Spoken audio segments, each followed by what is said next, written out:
ठीक है। Concept of helping verb, हम सभी हेल्पिंग वर्ब अभी देख के आ रहे हैं। हेल्पिंग वर्ब मतलब क्या होता है? सहायक वर्ब। जो किसी की मदद करे उसे हम क्या कहते हैं? हेल्पिंग, है ना। आप किसी की हेल्प कर रहे हो, वो हेल्प हो गया। यहाँ हम वर्ब की बात कर रहे हैं, तो प्रेजेंट टेंस में ये हेल्पिंग वर्ब ये 3 होती है। कौन कौन सी होती है? डू और डज होती है, इज एम आर होती है, हैज़ और हैव होती है। कभी भी आप लोग बुक की रीडिंग करते होगे ना, बुक की रीडिंग साइंस में और आप इंग्लिश में, वहाँ ये वर्ड्स आते हैं बहुत बहुत सारे। आप उन वर्ड्स को देख के पहचान जाओगे कि भाई अगर इज एम आर कहीं भी दिया हुआ है तो समझ जाओ कि ये बात प्रेजेंट टेंस की हो रही है, ठीक है।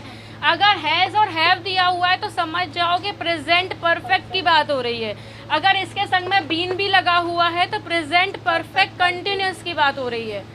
बुक की रीडिंग करोगे 110% आपको ये सारे वर्ड्स मिलेंगे और इन वर्ड्स से आप पहचान जाओगे कि ये कौन सा टेंस बता रहा है। कभी आप टाइम्स ऑफ इंडिया को पढ़ के देखना, टाइम्स ऑफ इंडिया में बहुत सारे वर्ड्स इन्हीं से रिलेटेड होते हैं और यही वर्ड्स वहाँ प्रेजेंट होते हैं। समझ में आ रहा है?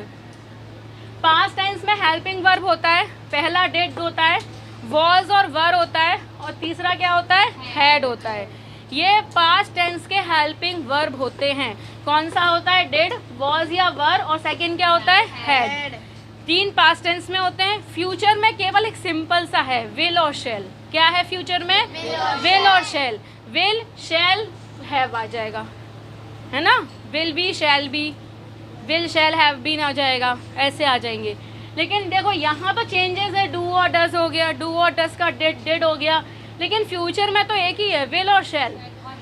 हैव, हैज़ वो तो बाद में आएगा, ठीक है। अब जैसे आता है she does not understand science, उसको साइंस समझ में नहीं आती।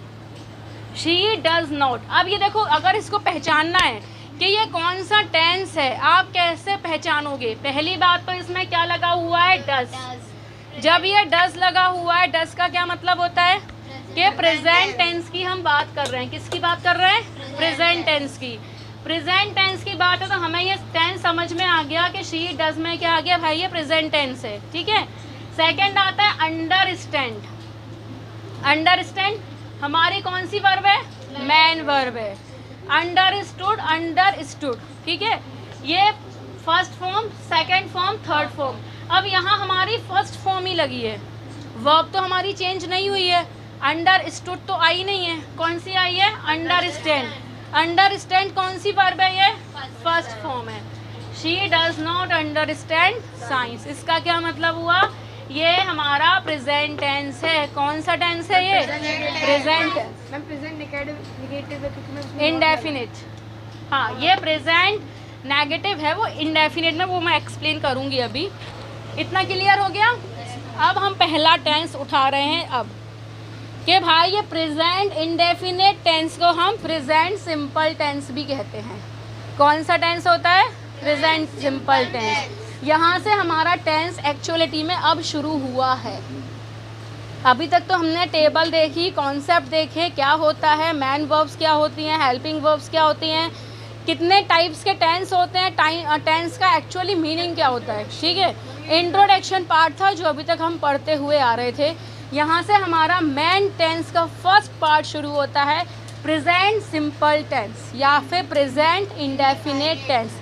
इंडेफिनिट टेंस ता है, ती है, ते हैं, ये तो बता चुकी हूँ मैं भी। ता है, ती है, ते हैं आते हैं, उन्हें हम क्या बोलते हैं? प्रेजेंट इंडेफिनिट टेंस कहते हैं।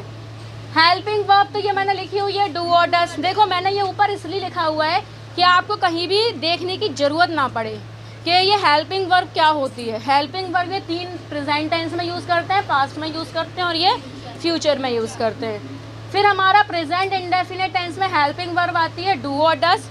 इसका स्ट्रक्चर आता है अफर्मेटिव सेंटेंस। अफर्मेटिव सेंटेंस का स्ट्रक्चर होता है ये subject plus man verb. Man verb means ये जो भी हमने लिखी है, मैन वर्ब का फर्स्ट फॉर्म। कौन सा फॉर्म है? फर्स्ट फॉर्म प्लस एस या ई एस क्या लगा होता है? एस या ई एस लगा होगा प्लस ऑब्जेक्ट। ये इसका फॉर्मूला कह सकते हो आप in the language of maths. Maths में आप इसको फॉर्मूला कह सकते हो इंग्लिश में इसे हम स्ट्रक्चर कहते हैं। क्या बोलते हैं? स्ट्रक्चर कहते हैं। ये आपको लर्न होना चाहिए कि भाई सब्जेक्ट है, मैन वर्ब का फर्स्ट फॉर्म है, प्लस एस या ई एस है, प्लस ऑब्जेक्ट है। ये अफर्मेटिव सेंटेंस होते हैं। जैसे कि एग्जाम्पल ले लो, मैं वाइट बोर्ड पर लिखती हूँ, लिखता हूँ। ता है, ती है, ते है, ये आ रहा है ना, ता है, ती है, ते है, तो ये अफर्मेटिव सेंटेंस हो गए। आई राइट, आई राइट, आई क्या हो गया? सब्जेक्ट। आई क्या हो गया? सब्जेक्ट। मैन वर्ब क्या हो गई? राइट, लिखना, मैन वर्ब हो गया। आई राइट वर्ब का फर्स्ट फॉर्म, तो राइट का फर्स्ट फॉर्म राइट ही होता है, सेकंड फॉर्म रोट होता है ना।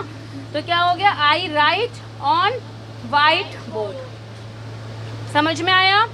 तुम उसे जानते हो, जानते हो, ते हो, आ रहा है ना, ते हो, तुम उसे जानते हो। सब्जेक्ट क्या हो गया? तुम का यू, यू, जानने को हम बोलते हैं नो। क्या बोलते हैं? Know, you know. उसे किससे जानते हो? You know him, you know him भी आ सकता है या फिर हर भी आ सकता है। लड़के की बात करेंगे तो हिम आएगा, गर्ल की बात करेंगे तो हर आएगा।